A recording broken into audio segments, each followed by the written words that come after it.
Hello, everybody. Good evening, good Thursday to you. Welcome to the Erudition Network, Black History and Interactive session. I am your host, Eddie Phillips. Give a little bit of time for people to come in as we start today's session. Um, Today is another Thursday, which means we are here to talk about things that concern Black history, Black knowledge, a session that is designed to help all of us grow in our knowledge and our understanding as we go forward. We do this session every Thursday. We have done it for the better part, a little bit more over maybe a year and a half now um, that we've done this session with that purpose. So um, it has been interesting to do this um, and to provide this forum, this space to talk about Black history predominantly. We do we do touch on a lot of different things here. Obviously, um, some of the things that we touch on have to do with our current state, where we are, and where we are in the world. So we do a lot to try to inform the collective, the people that are out here who are hungry and thirsty for knowledge and understanding. So, having said that, we have two shows that currently come on Erudition all the time. Of course, it's this show that you're currently watching, and my wife has her show, Adroit Living, that she does on Monday. We have other things that we're working on right now to get underway also. Here's the thing. These shows are our effort to try to help those out there who have told us over the years that they need to help, that they desire this understanding, this knowledge, this a place to go to get a better understanding of what's going on in their world and their environment with their families and everything else. And so we try very hard to provide that. We are professionalized people, so giving of that time is important for us to do, but it is also something that we want everyone to understand that you're getting a lot of professionalized understanding on things that a lot of people will not give you, not by choice, but just because they won't.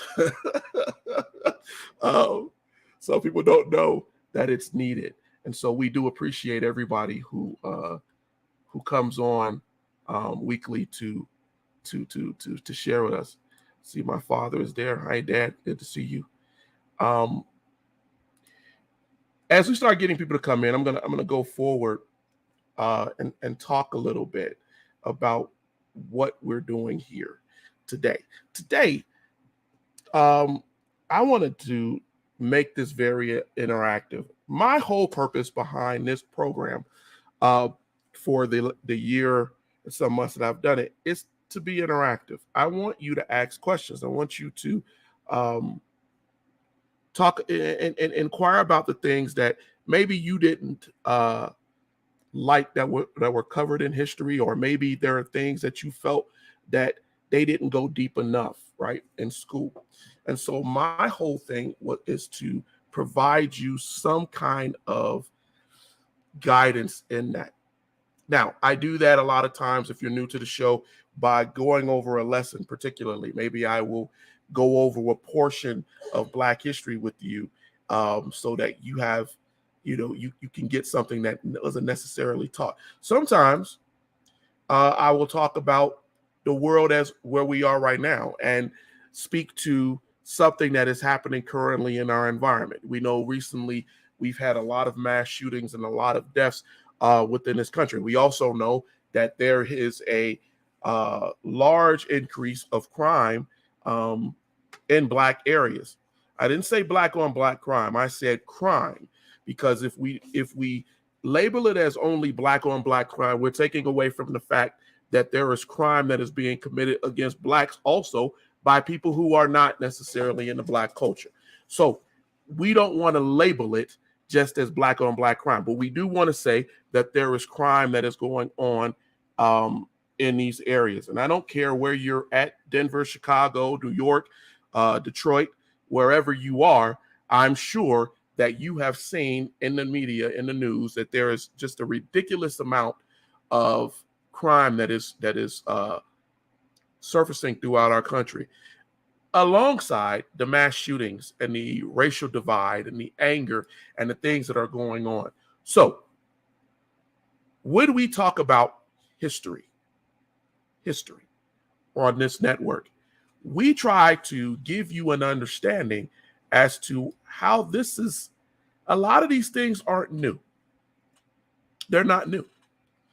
They have happened before, and unfortunately,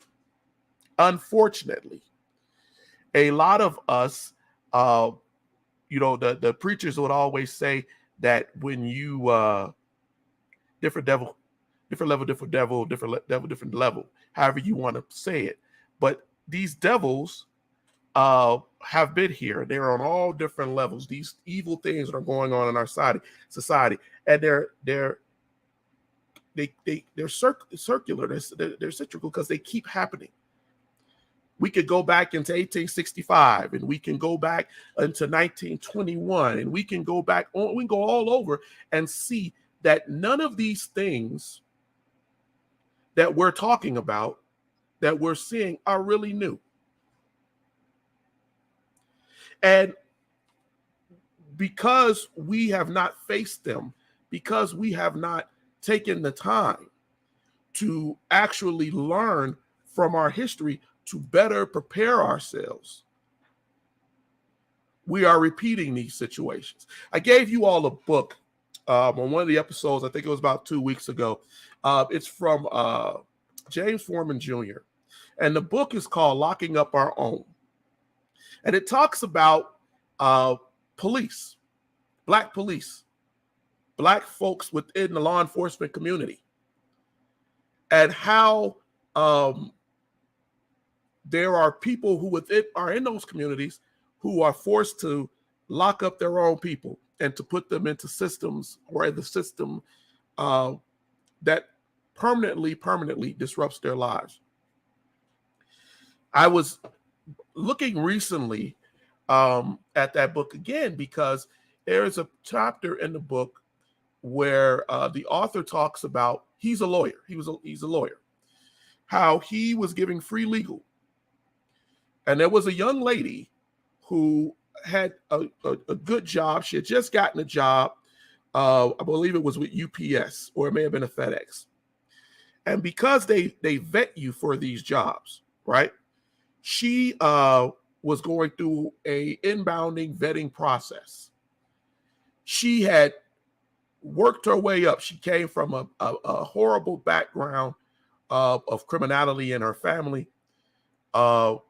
gangs, drugs, and different things like that. She was trying to do better for her and her children. I think she had 2 children. And so she was out driving in her car, and one of the people she had let use her car during one of the days previous before, one of the young people in her family, they had smoked weed in her car. And in her car was a roach. A leftover pieces of marijuana. And she was driving, and a cop stopped her. Stopped her because the car matched some description. And when he stopped her, he asked to search her car. Her not knowing what the law said, she could not allow. She could have basically denied him doing it. She hadn't broken any crimes. She hadn't done any crimes. She hadn't broken any laws. And so she let them search her car. They found the roach in her car. They arrested her, and then they took her car, impounded it. It was later found out that, in fact, she had no drugs in her system. She allowed them to take a drug test. There was nothing in her system. There was no alcohol in her system. Nothing in her system.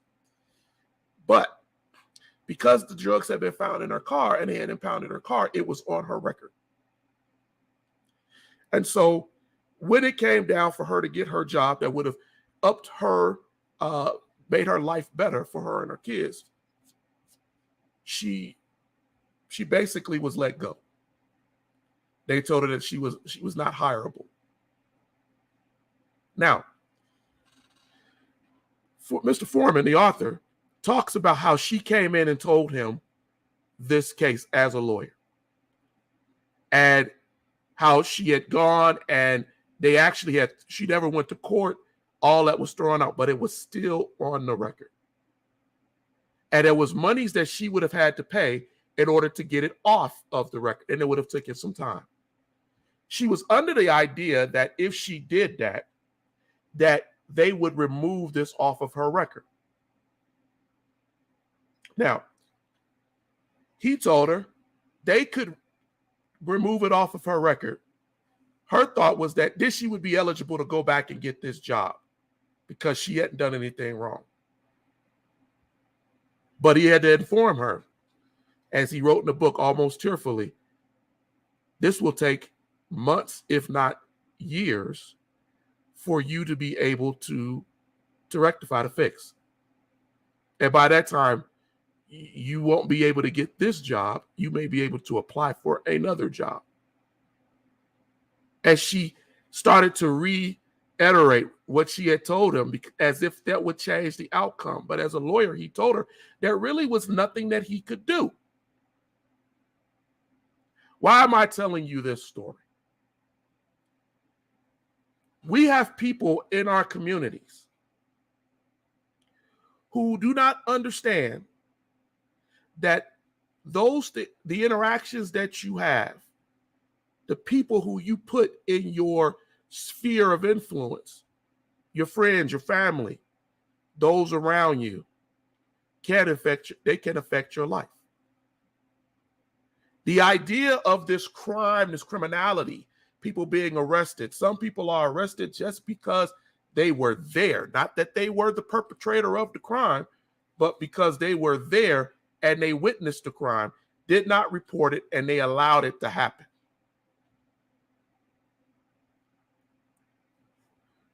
This has a historical background. We watched, it was last year, how everyone talked about Tulsa. Every time I talk to someone about Black history, it seems that someone always brings up Tulsa at Black Wall Street. I get it. We learned it because people pushed it to a point where society, the overall arcing American society, had to admonish it.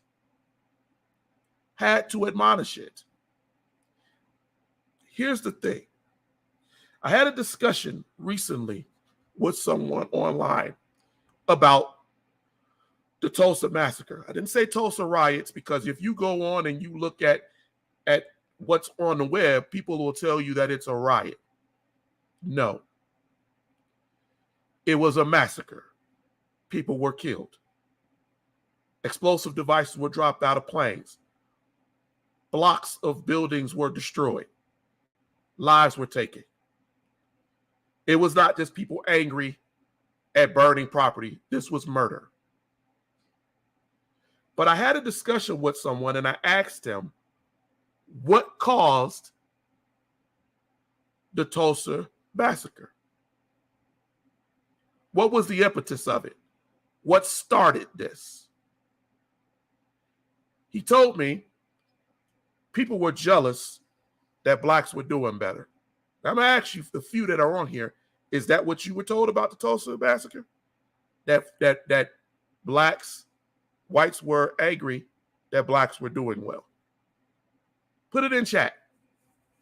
What's your thoughts? I'll give you a minute or so to type if yes or no, if that's what you were taught. Give you a couple of seconds to do that.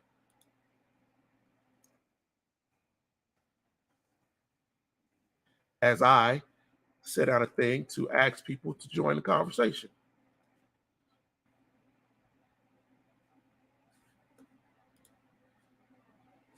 Mike, you said originally yes. Eddie, you said yes because it was referred to as Black Wall Street. No, about a sex claim, wasn't it? Yes. Yes. Good point. Scott Survivor. Okay. I'll give one more answer if anybody is out here. One more answer.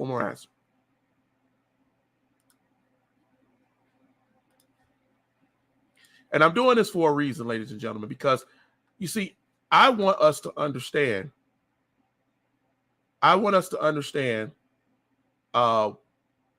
why it's so important that we know our history, why it's so important that we have a really sound understanding of our history. All right, I guess that's it. So, yes, it was about a sex claim. Sorry about that, adjust myself back. It was a sex claim. White woman and a black man were in an interracial relationship. Now, was there tension in Tulsa? Yes, there was. Was there racial intolerance? Yes, there was.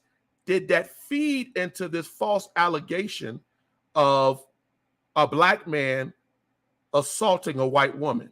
Yes. The black man who actually, right, was an elevator operator, who actually got into an argument with this white woman who just walked out crying. No one really knew what the purpose was. That started a bunch of gossip in both white and black communities. And before long, angers and lunacy built up to a form to justify murder. Criminality based on a lie. Criminality based on someone's interpretation or thought that was wrong. And men, women, and children died. People were held in camps to protect them, supposedly, but it was really to make sure that they didn't themselves go out and engage and kill other whites. And in the process of that, we had the Tulsa Massacre. People died. Some estimates said 75. Earlier estimates said 12. Some then came up in 2001 and said maybe 300. And on and on and on, these numbers go. Then we're finding issues of mass graves. There are reports that maybe up to 600, maybe 1,000 people were either killed or severely injured and left the area. We know this by census records, who weren't there 10 years later because of everything that happened. Here's the thing. Interracial relationships were going on even back then. Interracial relationships have been going on even as early as the 1600s and throughout history. It's not a surprise. Anger toward interracial relationships is not a surprise either. But the criminality, the anger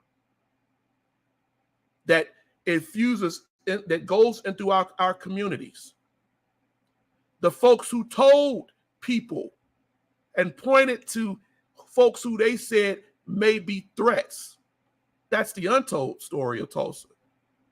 The folks who were afraid, so afraid that whites would attack them that they pointed out other blacks or whites who you thought were your friends and purchased things in your stores who pointed you out as a threat.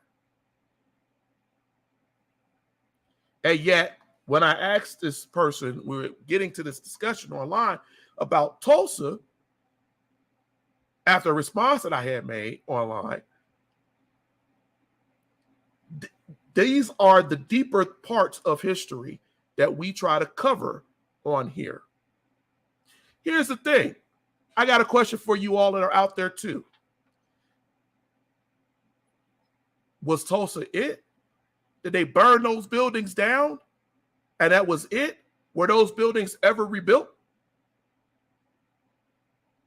Did society to an extent go back to normal as it could be in an oppressive society? Did that happen? I'm asking you that question.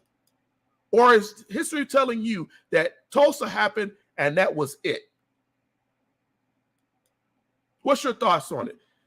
Were those, yes or no, were those communities rebuilt? I'll make it very succinct and very easy for you to interact and ask or respond.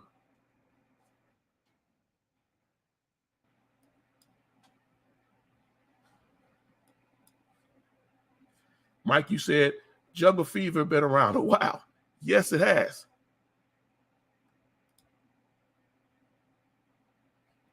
So Mike said those homes and buildings were never rebuilt. Things were built over them. Anybody else? This is why I want people to interact. None rebuilt. And so the general consensus is that there was no rebuilding after Tulsa. That is wrong. That is wrong. If you go and you look at Greenwood, which is the area, and you go back and you look, you will find that, in fact, a lot of those businesses were rebuilt.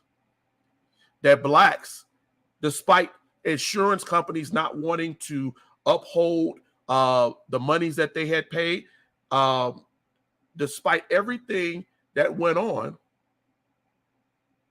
they rebuilt. They rebuilt businesses, maybe not to the level of what you would consider they were in the beginning, but they rebuilt. The true cost outside of the loss of life is what happened after they rebuilt. And here's the thing about the rumors and why I'm talking about criminality, murder, and history and how we don't go further. Everyone talked about Tulsa and everybody talked about the survivors. And we talked about those who were killed and maybe those who left. But we very rarely talk about the people who rebuilt. When Tulsa was burned down, the Tulsa newspapers did not want them to rebuild. That is true. And if you go and you look down in Greenwood and you look at the Tulsa Historical Societies and you go look at the history, they, in fact, there were papers, newspapers wrote, Old Nigger Town should never be allowed to be rebuilt again. The communities, the churches, the people, they are the ones who got together and they raised money against all odds. And those black residents were able to take that money and rebuild their buildings, their stores, their district. It took them a few years to do it, but they did it. And despite the fact that the nation, the country, see, now you could call things a site of disaster, rather it be weather or whatever, and you could get money from the federal government. We're talking about in the 40s, from the 20s into the 40s, they didn't do that. Country was at war. But if you go back and actually look at the history, almost 300 black-owned businesses rebuilt and operated after the massacres. Now, that doesn't sway us to say that the massacres weren't important. That wasn't to say, like Mike said, things weren't built over them. They rebuilt. They rebuilt. But we're not taught that. We do not have to just lay down and take criminality, issues, failures, and never get back up. And if you know anything about the ancestral background of African Americans in this country, the resolve. My son today was reading a quote from Harriet Jacobs talking about the ingenuity the ability of our people to rise, our culture to rise above what has happened. And because we lay in the hurt, the failure, the issues, right? Because we tend to sometimes lay in it, we don't get to see what grew out of it. Dr. King said, truth crushed to the ground will one day regrow again, because it has to grow. We are a people who have had huge amounts of things that have happened to us. Failures dropped on us, hurts dropped on us, but it's the rebuilding that is, to me, the most important. When I talked about the young lady earlier who couldn't get that job, she could have laid in what was going on and did nothing else and said, well, I got screwed out of a job. That's not what she did. She got up. She got another job. She worked. She cleared her reputation. She became successful. She became inspired. I'm sure there are many who would have just laid it and said, oh, I got screwed over. This sucks. I quit.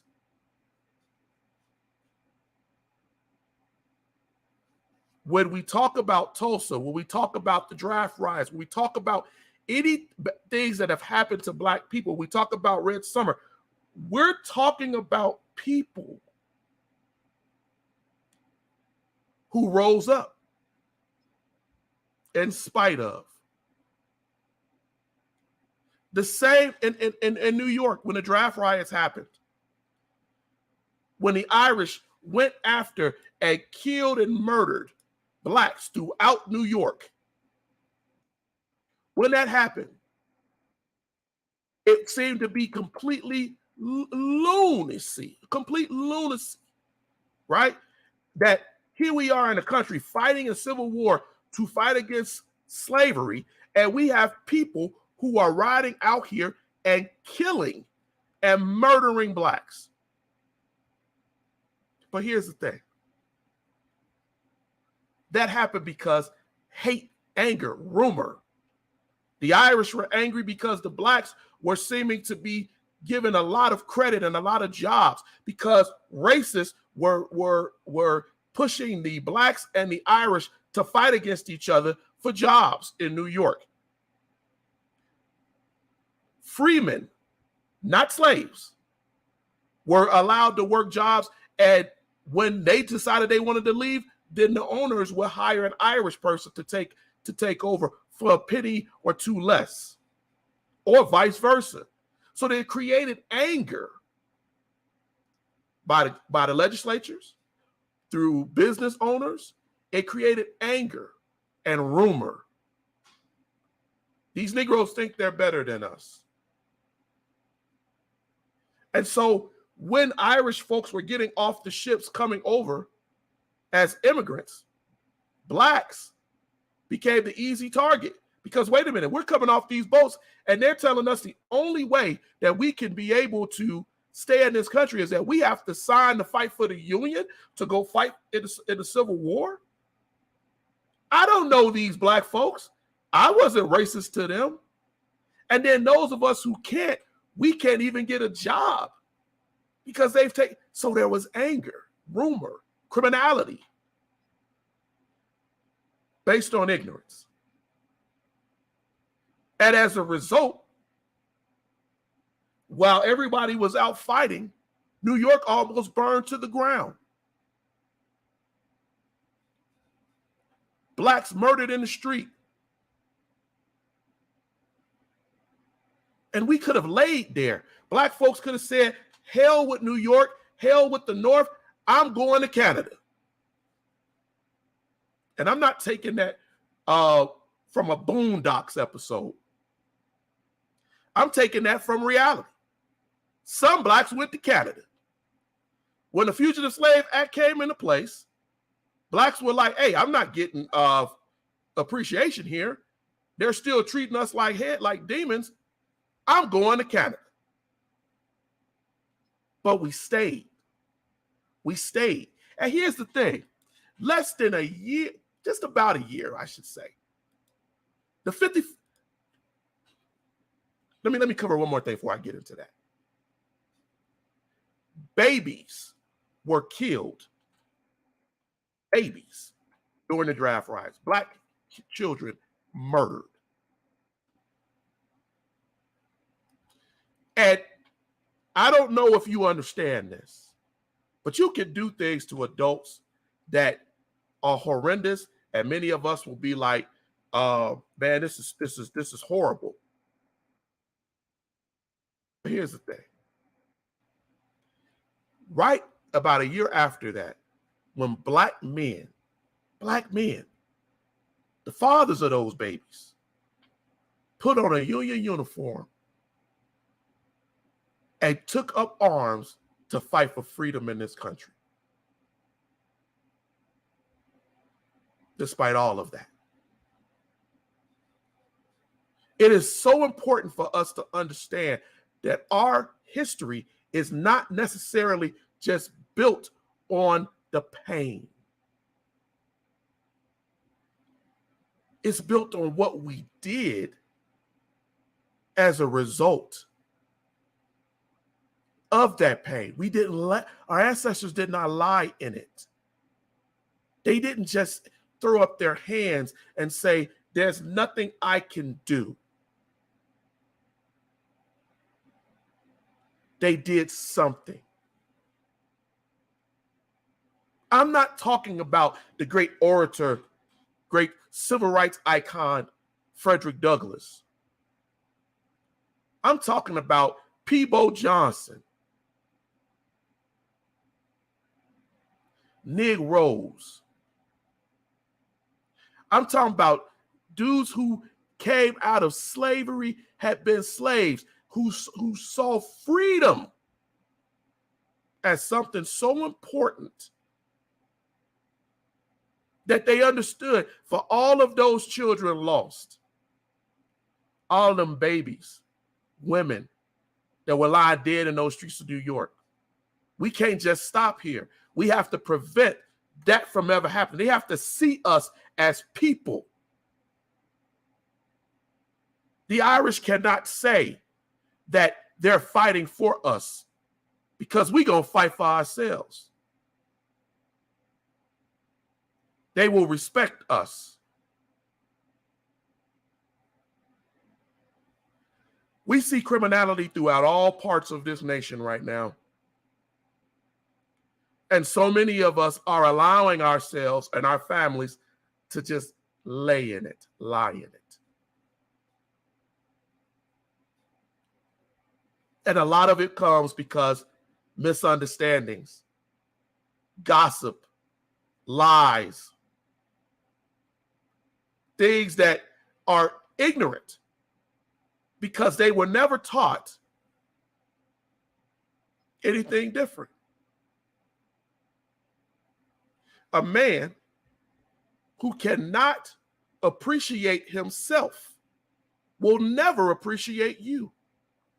A man that cannot honor himself will not honor you. A man that cannot love himself will not be able to love you. All these things start internally. Our ancestors knew this. This is why you go back and you go look it up.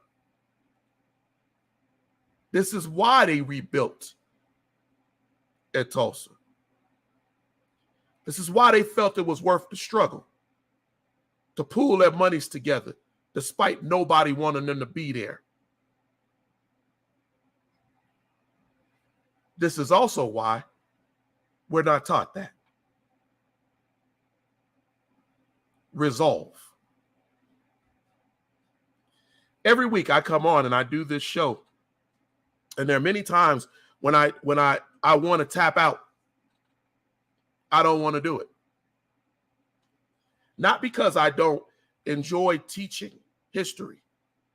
not because I don't have the intellect to do it or any kind of group of excuses. It's simply because it weighs down on you.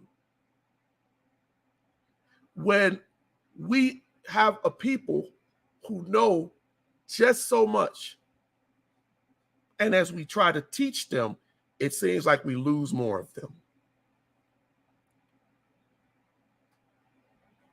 The value of time, of knowledge, of being erudite.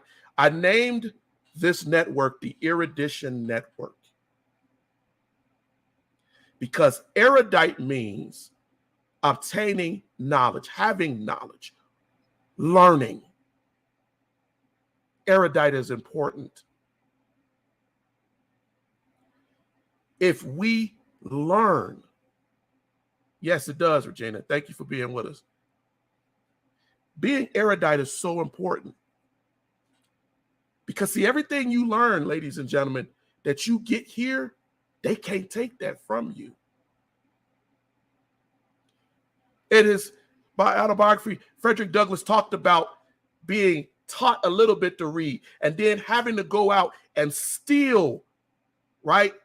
Find people to cheat his way to read more, to learn more, to grow in his knowledge, to be erudite, to have great erudition, so that when he was confronted by the President of the United States, senators, abolitionists, slaves, he knew who he was. He knew what he knew. He was well read. And he could pontificate. And he could express. So that no one who was knowledgeable enough could be able to debate with him what was fact and truth. That is why I continue to do what I do.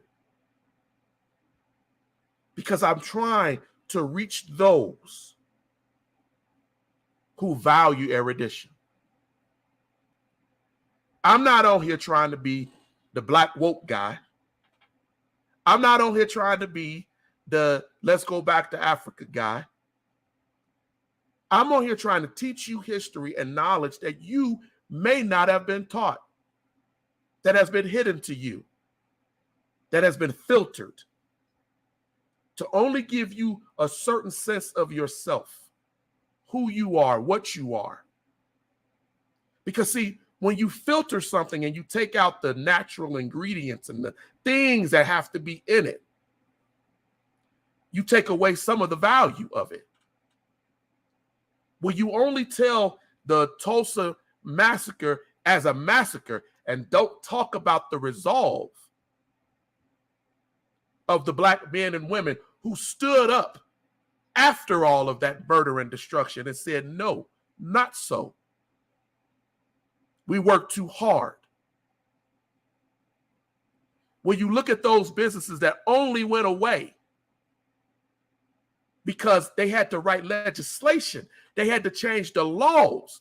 Go look at your history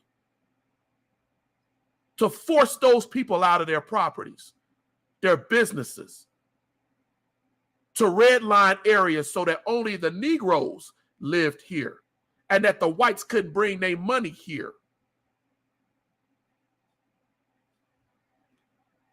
But we're so caught in just looking at one side. When I look at movies and I see movies on slavery, people always get mad because I say, I don't want to watch a movie about slavery anymore. Because we spend so much time talking about the abuses of slavery. How many slave movies have you watched where you found that the slaves had to find a way to keep masters' food cold? Find a way to make sure master's food was there when he wanted, whenever he wanted it? came up with machinations on how to make the plantation work better, how to shoe a horse better. Our people, the ingenuity, as Harriet Jacobs talks about, of our people. But we don't talk about that.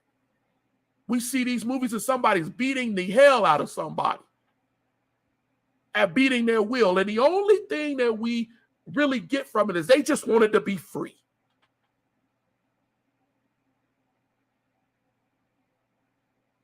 You watch 12 Years a Slave and you forget that Northup was a musician.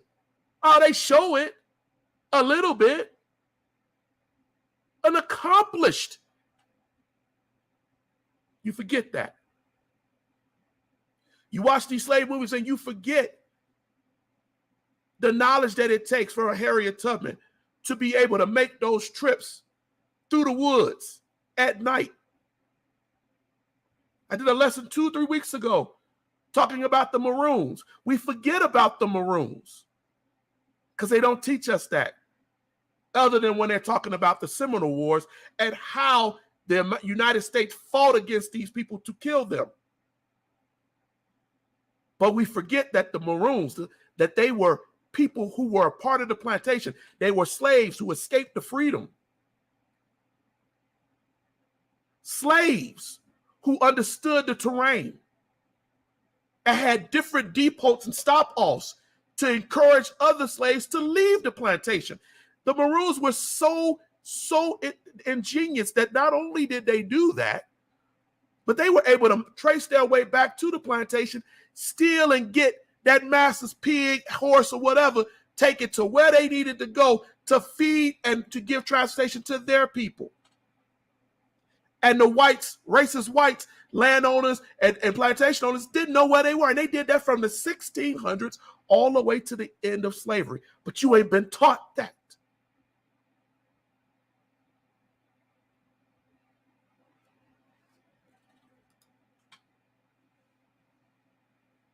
The fury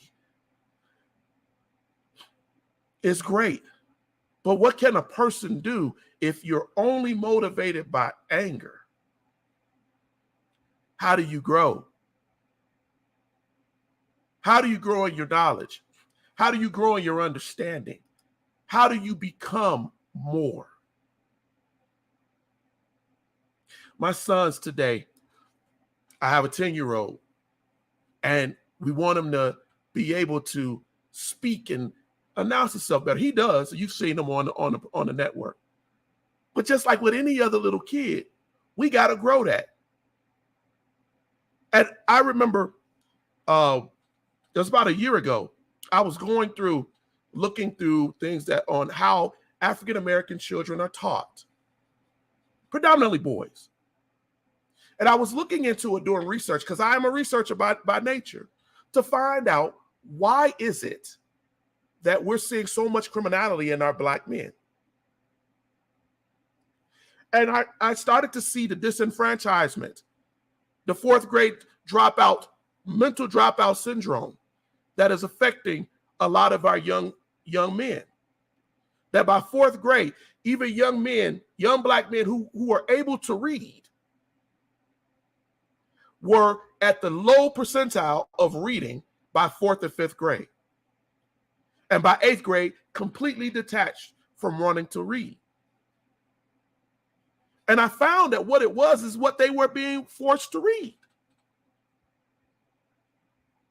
If I pick up my history books and I see a picture of a man looking half savage, hiding in the woods, and you want me to read about this, when you give me Shakespeare, you give me all of these different authors to read that don't talk about me, what connective tissue do I have to what you're making me read?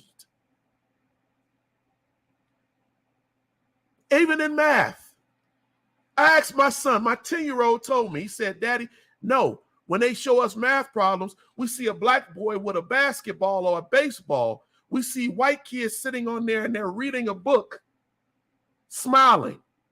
Us, We're doing something active, physical. I didn't even think like that. The narratives are different.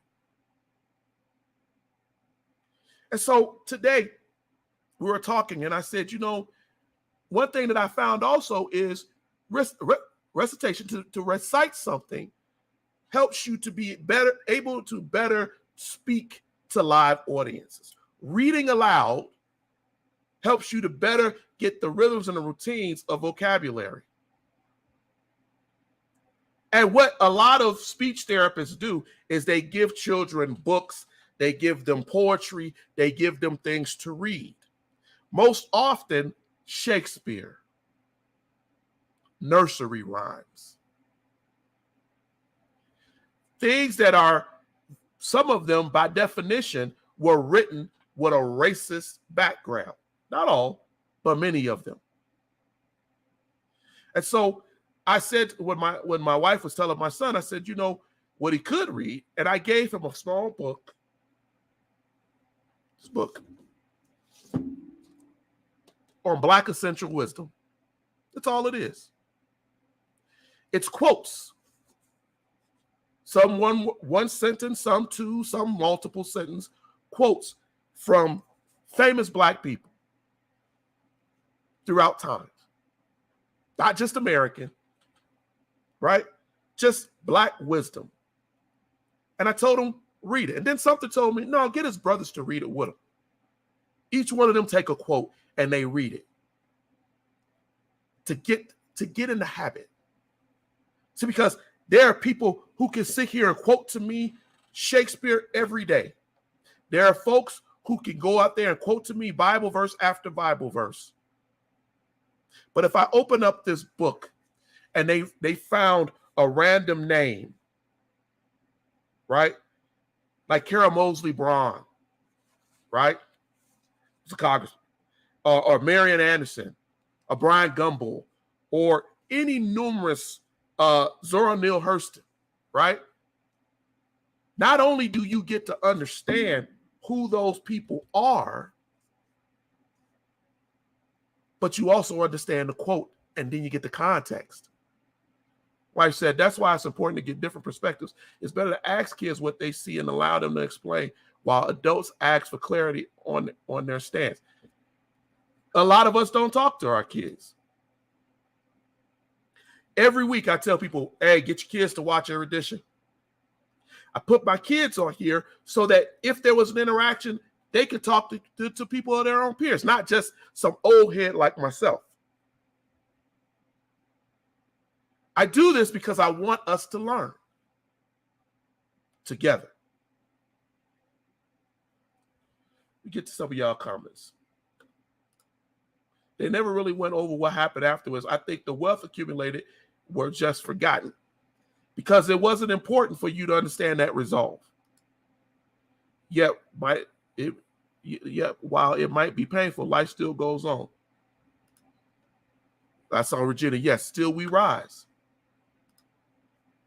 That's why it's important to get. So I've seen all you. Here's the thing. No one is saying that tragedy doesn't come upon us. We see that today. But if we don't learn from someone like George Floyd, from Philando Castile, those names that sit out here in the open for us right now, Tamir Rice, Jordan Davis, if we don't go further learning, and we only focus on the anger and the fury and the frustration, we will not grow. We will not become better. That is the same as laying there in failure.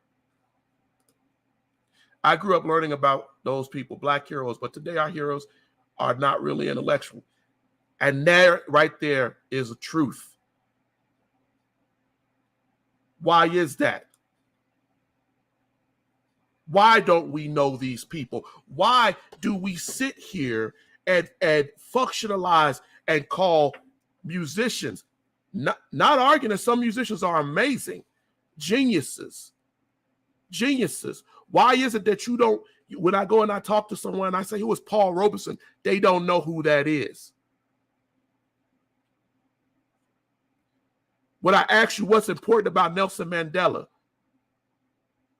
these names cannot fall into history to be ignored. But we are allowing that to happen. I had a conversation on one of the Black social media groups over this last week. And I was upset because I basically felt that we're teaching this woke Black history. And what we're not doing, what we're failing to do, is that we're failing to teach our people actual, factual, realizable history. And because we do this, we fail. People are lost. They're studying the wrong thing because they're hungry, but they don't know what to eat. I asked him a question about the Sasha. I had put out a quiz about it's been almost a year, almost 2 years now. And in that quiz, I asked the question, what does the Swahili term Sasha mean? I asked that question on purpose. I asked that question because I knew that it was not something that was taught in our schools. Sasha simply means our recently deceased ancestors, those who have lived within our generation. Dr. King is in the Sasha. Those are the people whose deeds we can actually go talk to people who lived among them and knew them personally. They are not faded into some obscure history. We can actually go ask somebody about Malcolm X, about Medgar Evers. Who are these men? What did they do? Why are they important to us? We can actually go sit down and talk to people. The Sasha, me and you, our grandparents, they're in the Sasha. And that Sasha is important because that Sasha informs us factually with no distortion, with no lie, with no half-truths. Because we could automatically go to other people and say, well, what did he really do? What was he really like? Maybe they have a recording. Maybe we can listen to them talk about something and go, wow, he was a real person, not an Abraham, George Washington figure that nobody alive, or Benjamin Banneker, or Crispus Attucks.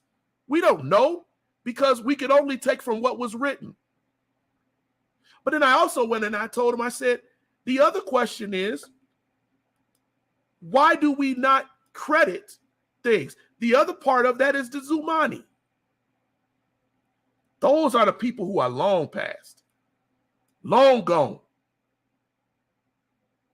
People, we don't know much other than what is written and what has been put down about them. The Sasha and the Zumani, Kiswahili terms, that Africans understood how we understand our people so that they do not fade, our ancestors do not fade from our memory. It's not a cult.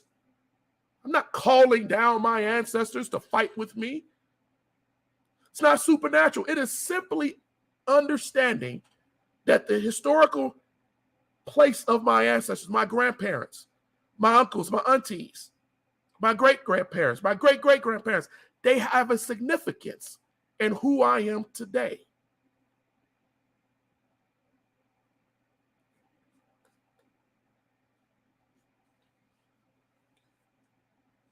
We started this session a little bit later. That's why we're going on beyond 6. Ladies and gentlemen, I'm going to take this last 5 minutes to extol you to do something for me.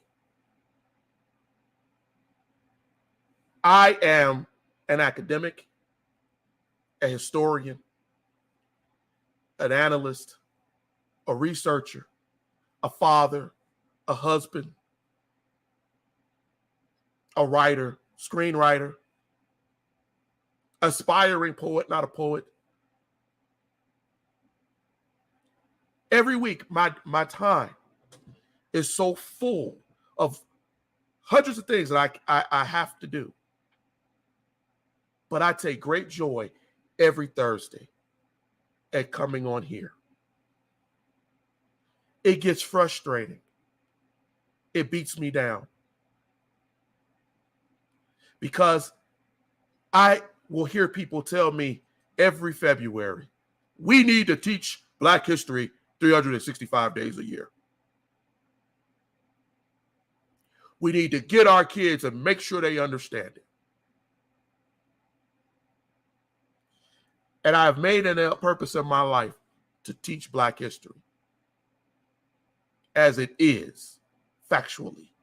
Not as I want it to be, not as you want it to be, but with facts. And every Thursday I get on to do this. And I'm going to be really honest with you in these last couple of moments here. I see the interactive numbers drop off. Every week I encourage people to come on. I've even asked people if they wanted to come on and jump on the show and we can speak to you live. Because Black history is important to me. Knowledge of self is important. We're seeing how that people not having knowledge of where they come from, who they are, only being told half-truths about history, how it's affecting the conscious. My wife comes on Monday. She talks to you about how it's hurting people. Self-healing. People don't know how to deal with what they're dealing with every day in their jobs, in their lives, in their schools. We come on this network to provide you something. If that something is not what you feel you need, that is completely your decision. But understand, we are professional people who give up our time when I don't see a whole lot of people doing this to grow our people, to grow our understanding. The moniker for the Erudition Network says growing knowledge and understanding. I wrote that on there on purpose.